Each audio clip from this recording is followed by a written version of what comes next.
সুপ্রিয় দর্শক, আপনাদের সবাইকে আমন্ত্রণ জানাচ্ছেন টিভি নিয়মিত স্বাস্থ্য বিষয়ক আয়োজন স্বাস্থ্য প্রতিদিনে। আপনাদের সাথে রয়েছে আমি পুষ্টিবিদ নুসরাত জাহান দীপা।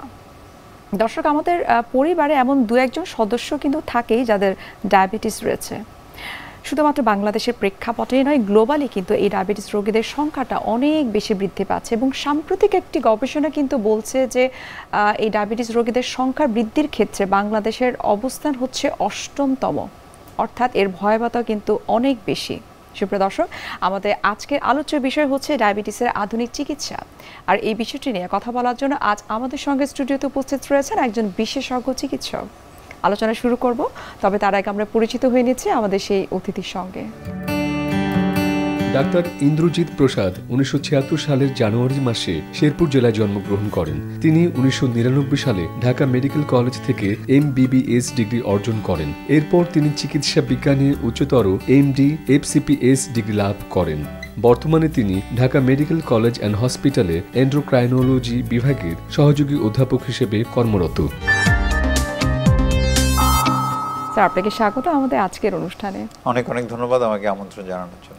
স্যার, প্রথমে আপনার কাছে একটু জানতে চাইবো, এই যে ডায়াবেটিসের যে ভয়াবহতা সেটি শুধুমাত্র বাংলাদেশের প্রেক্ষাপটে গ্লোবালি কিন্তু বৃদ্ধি পাচ্ছে, এর কারণটা আসলে কি? অনেক ধন্যবাদ। আসলে লাইফ তো আসলে চেঞ্জ হয়ে গেছে, লাইফস্টাইল চেঞ্জ হয়ে গেছে। যারা অনেক স্লিম ছিল তারা মোটা হয়ে গেছে, যারা মাইলের পর মাইল হাঁটতো তারা দেখা যাচ্ছে মেকানাইজড হয়ে যাচ্ছে, এখন রিক্সায় চড়ছে। এখন রিক্সাটাও মেকানাইজড হয়ে যাচ্ছে, মোটরাইজড হয়ে যাচ্ছে এই রিক্সা। তো সব কিছু মিলিয়ে দেখা যাচ্ছে যে মানুষের কায়িক পরিশ্রম আসলে কমে আসছে। এই যে মানে উন্নতির সাথে সাথে মেকানাইজেশন, আরবানাইজেশনের সাথে সাথে যে সমস্যাগুলো দেখা দিচ্ছে তার মধ্যে একটা হচ্ছে ডায়াবেটিস। আসলে যেহেতু আমরা পরিশ্রম কম করছি, কায়িক পরিশ্রম কম করছি, আমাদের ফুডের অ্যাভেলেবিলিটি বেড়েছে, যার ফলে আমরা মোটা হয়ে যাচ্ছি। স্ট্রেস লেভেল বেড়েছে, কম্পিটিশন বেড়েছে, যার ফলে স্ট্রেস বাড়লে কি হয়, স্ট্রেস হরমোন বাড়ে, গ্রোথ হরমোন, গ্লুকাগন, এপিনেফ্রিন, এই ধরনের যে স্ট্রেস হরমোনগুলো সেগুলো কিন্তু আমাদের ডায়াবেটিস তৈরি করে। এবং সব কিছু মিলিয়ে দেখা যাচ্ছে যে এক্সপেকটেশন বেড়ে যাচ্ছে, কম্পিটিশন বেড়ে যাচ্ছে, হ্যাঁ, ফুডের অ্যাডাল্টারেশন বেড়ে যাচ্ছে, আমাদের খাদ্যে ভেজাল এবং কেমিক্যাল, পেস্টিসাইডস, হ্যাঁ, এন্ডোক্রাইন ডিসরাপ্টার্স বলি, যে আমাদের হরমোন গ্রন্থি যেমন ইনসুলিন তৈরি করার ক্ষমতা এবং অন্যান্য হরমোন তৈরি করার ক্ষমতাও কিন্তু অনেকখানি কমে যাচ্ছে বিভিন্ন রকম কেমিক্যাল ডিসরাপ্টার্স দিয়ে। সব কিছু মিলিয়ে আসলে এই যে মেটাবলিক ডিজিজ ডায়াবেটিস, এটার ভয়াবহতা, রোগীর সংখ্যা অনেক অনেক বেড়ে যাচ্ছে আসলে। আচ্ছা স্যার, এই যে আপনি বললেন যে মেটাবলিক ডিজিজ, ডায়াবেটিস মানেই সবাই প্রথমেই যেটা জানে যে আমার ডায়াবেটিস হয়েছে, তার মানে আমাকে সুগারি খাবার অ্যাভয়েড করতে হবে, কার্বোহাইড্রেট কম খেতে হবে এবং পাশাপাশি হাঁটতে হবে। কিন্তু আপনার কাছে একটু জানতে চাইবো যে ডায়াবেটিসের সায়েন্টিফিক ডেফিনেশনটা আসলে কি?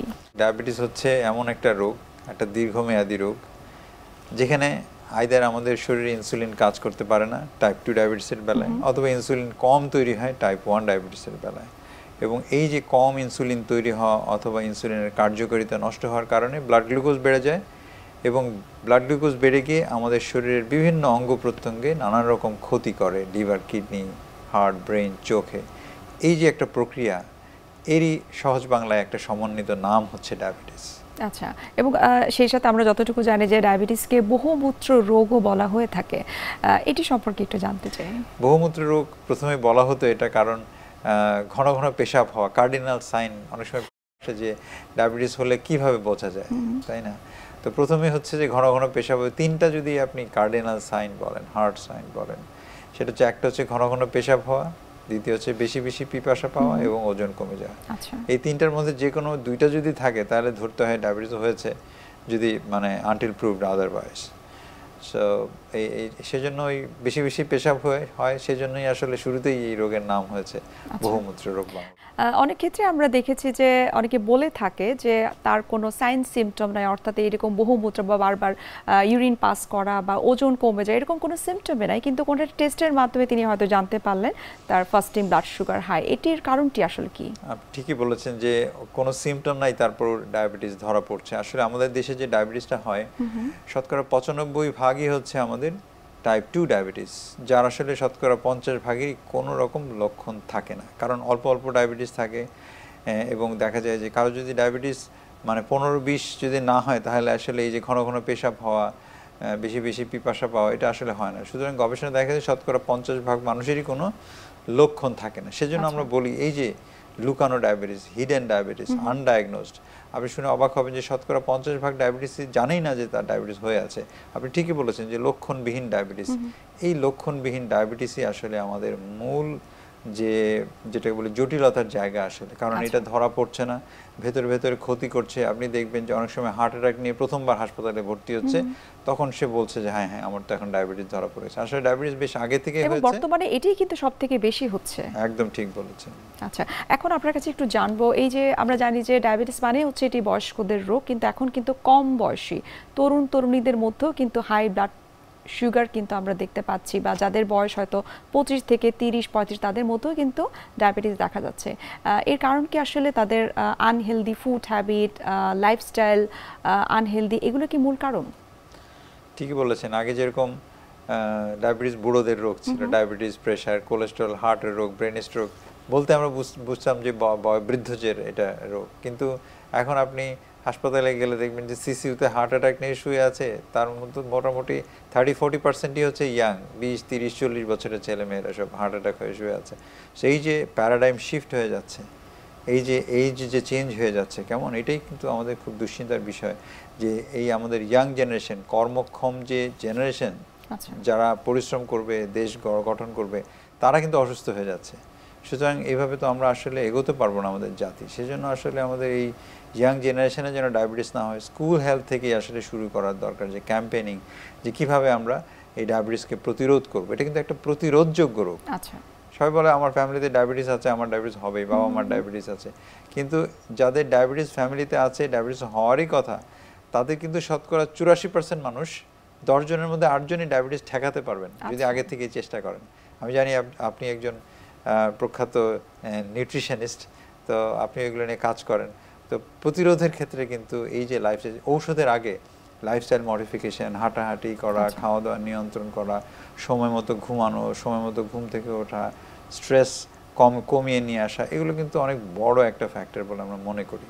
আচ্ছা, আমরা তো জানি যে ডায়াবেটিস দুই ধরনের, টাইপ 1 এবং টাইপ 2। টাইপ 1 ডায়াবেটিস যাদের রয়েছে তাদেরকে আপনারা ইনসুলিন দিয়ে থাকেন, এবং টাইপ 2 ডায়াবেটিসের ক্ষেত্রে diet and physical activities, this is very important, এটার প্রতি আপনারা বলে থাকেন যেটা মেনটেন করার জন্য। কিন্তু বর্তমানে আমরা যতটুকু জানি বা আধুনিক বিশ্বে ডায়াবেটিসটাকে কন্ট্রোল করার জন্য, সেই সাথে ওজন নিয়ন্ত্রণে রাখার জন্য এক ধরনের ইনজেকশন ব্যবহার করা হয়ে থাকে, সেটিকে বলা হয় GLP-1। এটি সম্পর্কে একটু জানতে চাই, কেননা এটি আসলে অনেক সময় দেখা যায় অনেকে ডাক্তারের পরামর্শ ছাড়াই কিন্তু ব্যবহার করছে। ঠিকই বলেছেন। আসলে ডায়াবেটিসের আধুনিক যে চিকিৎসাগুলো রয়েছে তার মধ্যে এইটা কিন্তু একটা খুব ইম্পর্টেন্ট কম্পোনেন্ট, যে আধুনিক বিশ্বে যে গাইডলাইন আমরা যেগুলো ফলো করি, American diabetic association, European diabetic অ্যাসোসিয়েশনের গাইডলাইন যেটা ফলো করি আন্তর্জাতিকভাবে সারা বিশ্বে এই গাইডলাইনগুলো ফলো করা হয়। প্রথমে আপনার কাছে অ্যাডভান্টেজটা আসলে জানতে চাচ্ছি। ওকে, অ্যাডভান্টেজ যেটা হচ্ছে যে সেটা হচ্ছে যে সাপোজ আমাদের ডায়াবেটিসের যে 3 রকমের ওষুধ আছে, একটা ওষুধ হচ্ছে যে একটা গ্রুপের যে ওষুধ রয়েছে ওজন মেইনটেইন করে, বাড়াবে না কমাবে না। একটা গ্রুপ আছে ওজন কমাবে ডায়াবেটিসের ওষুধ, আরেকটা গ্রুপ আছে ওজন বাড়াবে, যেমন ইনসুলিন ওজন বাড়াবে, সালফোনের ওজন বাড়াবে, মেটফরমিন ওয়েট মেইনটেইন করবে, হ্যাঁ এগুলো হচ্ছে ওয়েট মেইনটেইন করে, গ্লিপটিনস। আর এই GLP-1 যেটার কথা আপনি বললেন সেটা কিন্তু ডায়াবেটিস নিয়ন্ত্রণের পাশাপাশি ওজনও কমায়। এবং এর পাশাপাশি যে আধুনিক গবেষণাগুলো যেটা দেখা গেছে যে ওজন কমাবে, শুধু ওজন কমাবে তা না, এটা কিন্তু কিডনির প্রোটেকশন দেয়, ব্রেন স্ট্রোক এবং কিডনির যে প্রোটেকশন সেটা কিন্তু প্রায় অনেকখানি 30-40% প্রোটেকশন দেয়, এবং মৃত্যুর ঝুঁকিও কিন্তু কমিয়ে নিয়ে আসে প্রায় 34%। হার্ট অ্যাটাক হয়ে মৃত্যুর ঝুঁকি, ব্রেন স্ট্রোক হয়ে মৃত্যুর ঝুঁকি কিন্তু কমিয়ে নিয়ে আসে এই GLP-1 রিসেপ্টর অ্যাগনিস্ট যে ইনজেকশনগুলো। সেজন্য আপনি দেখবেন সারা বিশ্বে যে অ্যালগোরিদম, সেখানে কিন্তু ইনসুলিনের আগে এখন এই সপ্তাহে 1 দিনের ইনজেকশন চলে এসছে। সুতরাং যারা অ্যাপ্রোপ্রিয়েট আমরা মনে করব, খুব সিলেক্টিভ গ্রুপে আমরা দিয়ে থাকি, তাদেরকে কিন্তু এটা দিলে যদি আমরা খুব হিসাব করে দিই তাহলে কিন্তু অনেক অ্যাডভান্টেজ পাওয়া যায়। স্যার, এই ক্ষেত্রে একটু জানবো যে ডায়াবেটিস যাদের রয়েছে এবং যারা ওজন নিয়ন্ত্রণে রাখতে চায়, আপনি বলছিলেন যে অ্যাপ্রোপ্রিয়েট এই শব্দটা, কারা অ্যাপ্রোপ্রিয়েট এটা নেওয়ার জন্য, কারা অ্যাপ্রোপ্রিয়েট না? সাপোজ যারা এমনিতেই আগে থেকে লিন এন্ড থিন, কেমন, যারা আগে থেকে চিকন চাকন, তারা নিতে পারবে না। যাদের কোনোদিন প্যানক্রিয়াটাইটিস রোগ আগে থেকে হয়েছিল, কেমন, তারা নিতে পারবে না। থার্ড হচ্ছে যাদের ফ্যামিলিতে মেডুলারি কার্সিনোমা থাইরয়েড রয়েছে, কেমন, তারা নিতে পারবে না। যাদের ব্লাডে ক্যালসিয়াম লেভেল বেশি তারা নিতে পারবে না। যাদের ব্লাডে ট্রাইগ্লিসারাইড নামক যে কোলেস্টেরল আছে তার পরিমাণ বেশি তারা নিতে পারবে না। এই ধরনের বেশ কিছু গ্রুপ আছে যাদের অলরেডি চোখের মধ্যে রক্তক্ষরণ হচ্ছে, ডায়াবেটিসের জটিলতার কারণে চোখের মধ্যে যাদের রক্তক্ষরণ হচ্ছে তারা নিতে পারবে না। এই ধরনের কিন্তু 5-6টা গ্রুপ আছে। আমরা কিন্তু এই ইঞ্জেকশনটা অনেক রোগীরা নিজেরা নিচ্ছে, মানে এটা খুব অ্যালার্মিং বিষয় যে দেখছে এই ওষুধে ওজন কমায়, ফার্মেসিতে গিয়ে নিয়ে এসে নিজেরা দিচ্ছে, এরকম হচ্ছে কিন্তু। সো এইভাবে না দিয়ে একজন বিশেষজ্ঞ চিকিৎসকের পরামর্শ অনুযায়ী দেওয়াটাই ভালো। তো এবং বিশেষজ্ঞ চিকিৎসক যেটা করেন যে স্ক্রুটিনাইজ করেন যে উনি এটা নেওয়ার উপযুক্ত কিনা, দেখে তারপরে যদি উনি মনে করেন তাহলে নিলে আমি মনে করি যে আমরা যে হিসাব করে দিই তাহলে অনেক উপকার রয়েছে। আচ্ছা, অর্থাৎ আপনি বলছেন যে এই GLP-1টা নেওয়ার ক্ষেত্রে অবশ্যই বিশেষজ্ঞর পরামর্শ নিয়ে তারপর নেওয়া উচিত, কিন্তু বাংলাদেশের প্রেক্ষাপটে এখন কিন্তু অনেক বেশি আমরা দেখতে পাচ্ছি যে ডাক্তারের পরামর্শ ছাড়াই, যেমনটি এখন আপনি বলছেন যে ফার্মেসি থেকে নিয়ে তারা নিজেরাই দিচ্ছে, এটার কনসিকুয়েন্সটা আসলে কি হতে পারে, অর্থাৎ পার্শ্ব প্রতিক্রিয়া কি হতে পারে?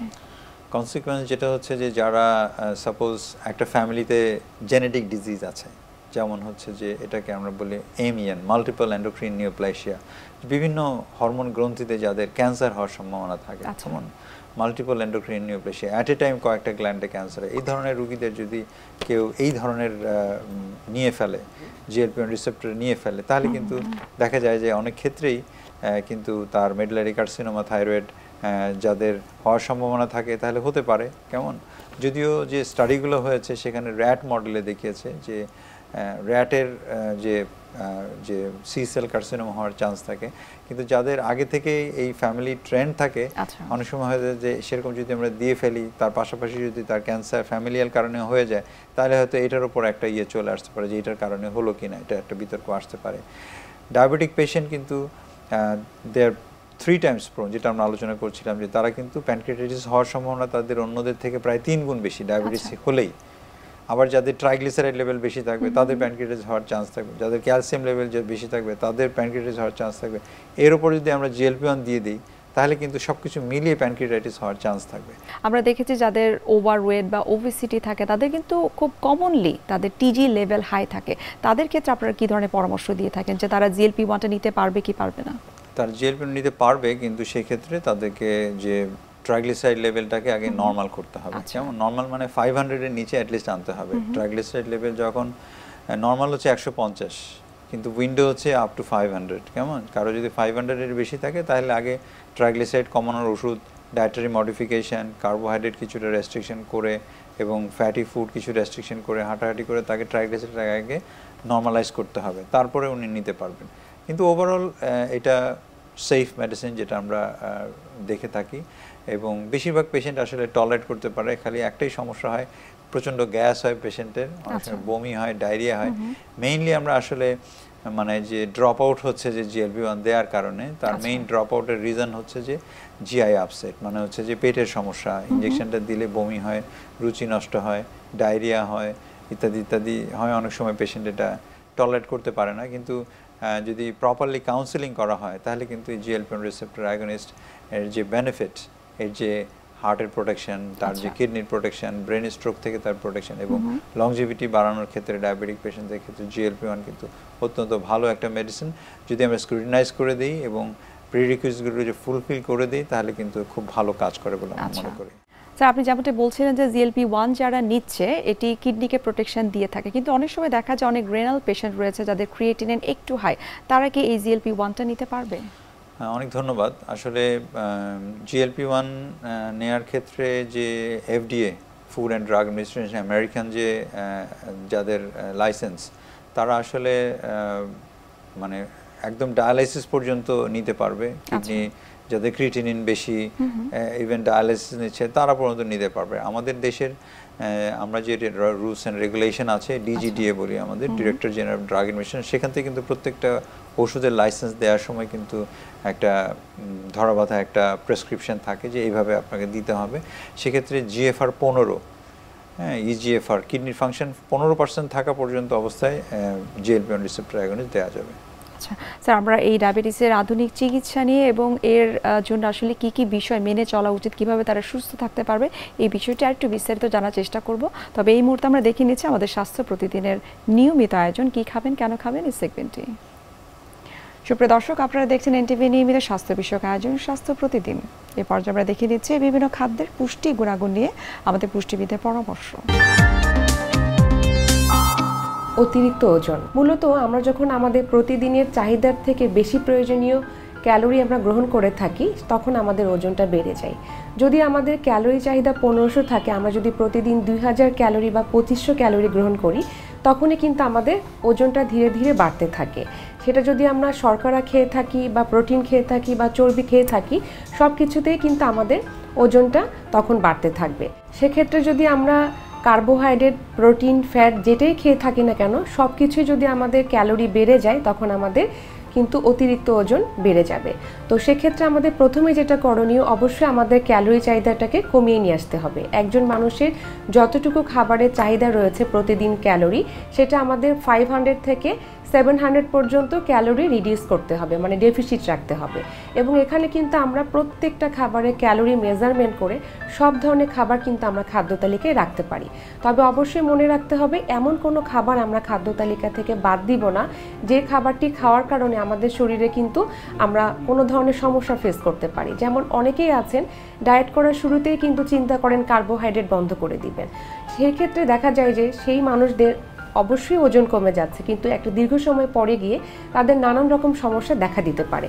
যেমন তার মেজাজ খিটখিটে হতে পারে, তার অতিরিক্ত শরীরে কিন্তু তার শক্তি যেটা সেটা কিন্তু কমে আসতে পারে। এছাড়াও দেখা যাচ্ছে যখন তারা এই ধরনের ডায়েটগুলো ছেড়ে দিবে খুব দ্রুত তাদের ওজন ডাবল পর্যন্ত গেইন হতে পারে।